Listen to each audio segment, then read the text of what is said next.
Знаете, что чаще всего мне говорят женщины на первой консультации после получения анализа с низким АМГ? Доктор, я готова на все. Буду делать что угодно, только скажите что. И вот в этой фразе «готова на все» кроется главная ваша опасность.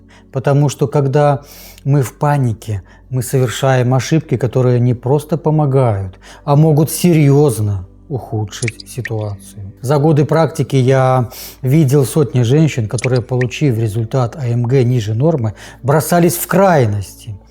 И самое печальное, большинство из них делали это из лучших побуждений, пытаясь спасти свой авариальный резерв. Спасти в кавычках получается. Но есть 5 типичных ошибок, которые работают ровно наоборот. Они истощают и без того уставшие яичники еще больше. И сегодня я расскажу вам о каждой из этих ошибок подробно. Вы поймете, почему они кажутся логичными, но на деле разрушительны. И главное, я покажу, что можно начать делать уже сегодня, чтобы мягко поддержать свой организм, а не загонять его в еще больший стресс. Ну давайте сначала честно признаем. Когда врач говорит, у вас низкий АМГ, мир словно переворачивается. В голове сразу мысли. Время уходит, я опоздала, нужно действовать быстро. Да, этот страх понятен и нормален. Мы живем в культуре, где нас учат брать судьбу в свои руки, не сдаваться, бороться до конца. И когда речь заходит о репродуктивном здоровье, эти установки толкают женщину на отчаянные шаги. Важно понять, низкий АМГ – это не приговор, это сигнал. Сигнал о том, что организм просит бережного отношения, а не героических ваших подвигов, как обычно. Ваше тело не враг, оно не предало вас. Ваше тело – уставший союзник, который нуждается в поддержке, а не в дополнительной нагрузке в виде гормонов. И самое главное, те ошибки, о которых я расскажу, совершают практически все. Вы не виноваты в том, что не знали этого раньше, если вы их уже совершали. Вы делали то, что вам казалось правильным. Но сегодня у вас есть шанс изменить подход и начать действовать не против своего тела, а за него и вместе с ним. И первая ошибка – это радикальные изменения в питании и жесткие диеты. У меня об этом есть видео, посмотрите его. Получив результат – низкий АМГ, многие женщины думают, значит, нужно срочно чистить организм, убирать все вредное, перейти на суперполезное питание. И начинается исключение глютена, молочки, сахара, переход на сыроедение, кето, детокс и голодание. Да, логика понятна. Если организм работает не так, значит, нужно его «почистить» в кавычках. Но вот парадокс. Для роста новых фолликулов, из которых потом появляются качественные и здоровые яйцеклетки, нужны ресурсы. Белки, жиры, в том числе животные, витамины, микроэлементы. Когда вы резко ограничиваете калории или убираете целые группы продуктов, мозг получает сигнал. Времена тяжелые, еды мало. И первое, что он делает, это снижает репродуктивную функцию. Зачем тратить энергию на создание потомства, когда нужно выживать? Жесткие диеты, доказано, повышают кортизол, гормон стресса, который прямо подавляет работу яичников. Нарушается выработка лептина, гормона, который сигнализирует мозгу о том, что ресурсов достаточно. В результате и без того низкие показатели могут упасть еще больше. Вторая ошибка – это интенсивные тренировки и изнуряющий спорт. Раз проблема в яичниках, значит, нужно улучшить кровообращение, разогнать метаболизм, повысить выносливость.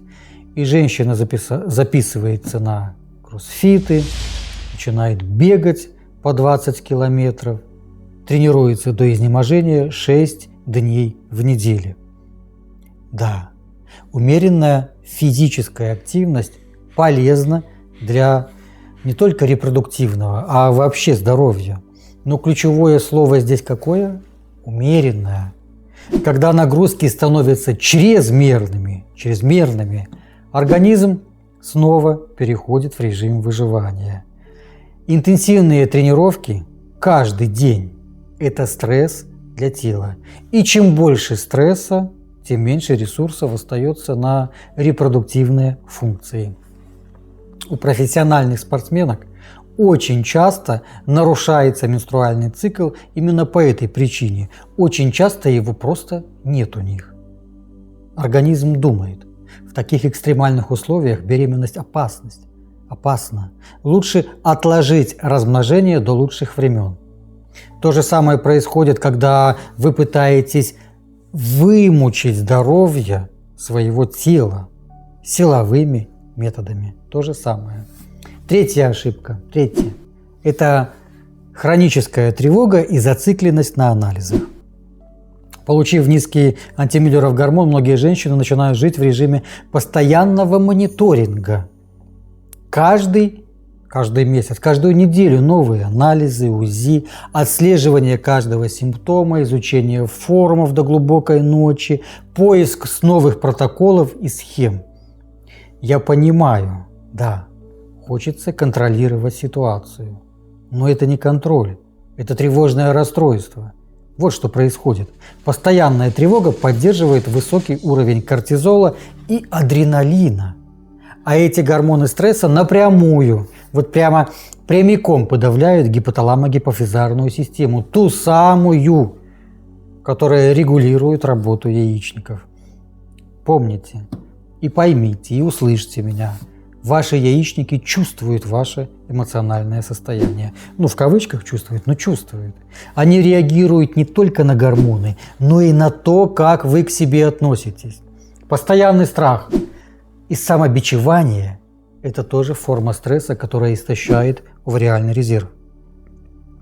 Через несколько минут я дам вам простую практику, которая поможет снизить уровень тревоги и начать восстанавливать доверие к своему телу. Поэтому смотрите дальше.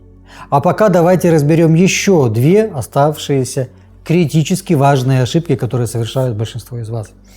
Четвертая ошибка – это бесконечные стимуляции и агрессивные протоколы ЭКО. Времени мало, МГ падает, нужно действовать быстро. Начинается марафон по клиникам репродукции. Протокол за протоколом, стимуляция за стимуляцией, в надежде выжать из дорогих яичников максимум. Да, ЭКО – это прорыв медицины, который помог миллионам женщин и семей. И иногда это единственный необходимый путь. Но важно понимать, каждая стимуляция – это серьезная нагрузка на яичники. Большие дозы гормонов, искусственное ускорение процессов, которые в природе происходят медленно и деликатно. Тут они происходят за несколько дней. Когда стимуляции следуют одна за другой, без достаточных перерывов, яичники не успевают восстановиться. Они не восстанавливаются быстро.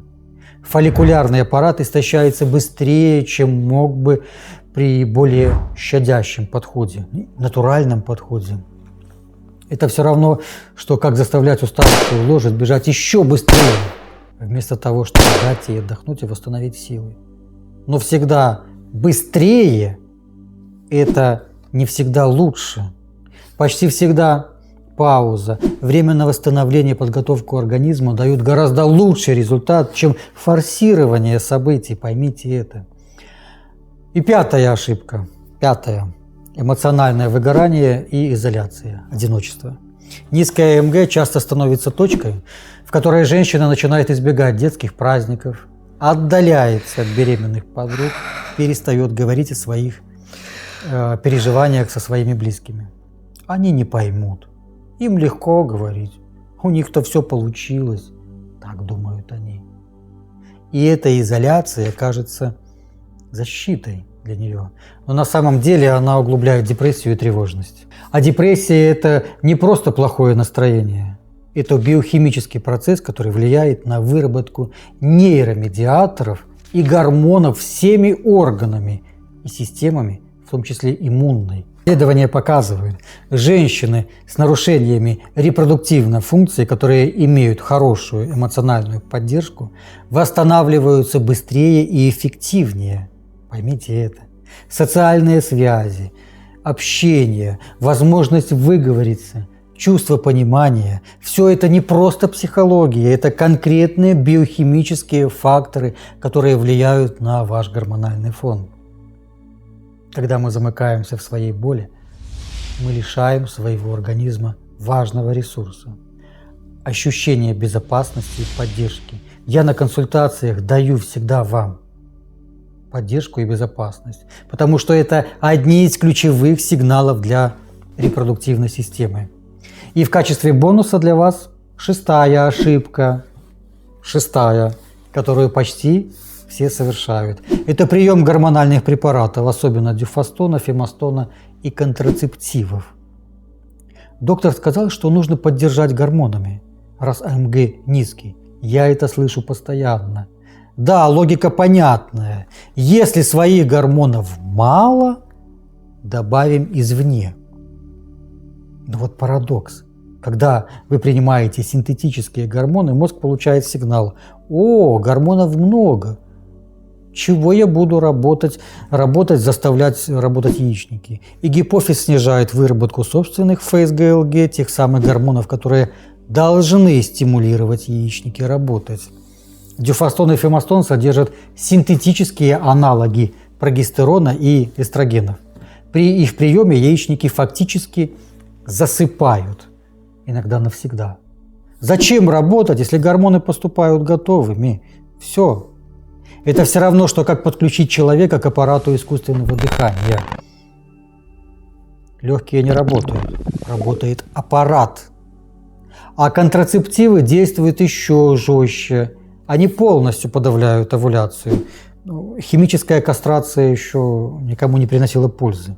Месяцами, годами яичники находятся в состоянии искусственной комы, химической кастрации женщины. А ведь именно процесс овуляции поддерживает их активность и здоровье. Когда этот процесс останавливается, фолликулярный аппарат начинает атрофироваться еще быстрее. Не работают яичники. Научные исследования показывают, после отмены длительной гормональной терапии многим женщинам требуются месяцы, а некоторым несколько лет, чтобы восстановить собственную овуляцию, собственный цикл. А тех, у кого изначально был низкий овариальный резерв, этот процесс может затянуться еще дольше или не произойти совсем. Конечно, бывают ситуации, когда гормональная терапия необходима. Я за нее, я не против, но нужен здравый смысл. Потому что при низком АМГ назначение синтетических гормонов для поддержки часто оказывается медвежьей услугой. Вместо пробуждения яичников вы их усыпляете еще больше фемастоном. Теперь вы видите общую картину. Все эти 5 и 1/6 ошибок объединяют одно. Они погружают организм в еще больший стресс. А стресс – это главный враг репродуктивного здоровья. Но есть для вас хорошая новость. Каждую из этих ошибок можно исправить. И начинать процесс исправления вы можете уже прямо сейчас. Я записал, у меня есть для вас мастер-класс «Как мягко и безопасно снизить ФСГ, улучшить АМГ» и другие на моем сайте мастер-классы и образовательные курсы. Там вы изучаете натуральные методы поддержки репродуктивного здоровья, психологического здоровья, эмоционального здоровья, без гормонов, депрессантов, антидепрессантов, без принуждения, только через понимание и сотрудничество с собой и со своим телом. А сейчас давайте сделаем первый шаг. Вот прямо здесь. Я хочу поделиться и делюсь с вами простой практикой, которая поможет снизить уровень стресса и начать восстанавливать связь со своим телом. Найдите спокойное место, а лучше оставайтесь там, где сейчас есть. Займите удобное положение. Закройте глаза. Положите одну руку на грудь, вторую на живот. Начните дышать медленно и глубоко. Почувствуйте, как поднимается и опускается ваша грудная клетка. Почувствуйте, как движется живот. А теперь мысленно обратитесь к своим яичникам. Не с требованием, не с упреком, а только с благодарностью. Скажите им: спасибо за то, что вы делаете для меня каждый день. Я вижу и чувствую, что вам сейчас трудно. Я хочу помочь вам. Я не хочу принуждать или насиловать. Я хочу помочь вам. Я уверена, мы найдем способ восстановиться вместе. Павел Эдуардович нам поможет. Подышите так несколько минут. Это не лечение, это не магия. Это первый шаг к восстановлению доверия между вами и вашим телом.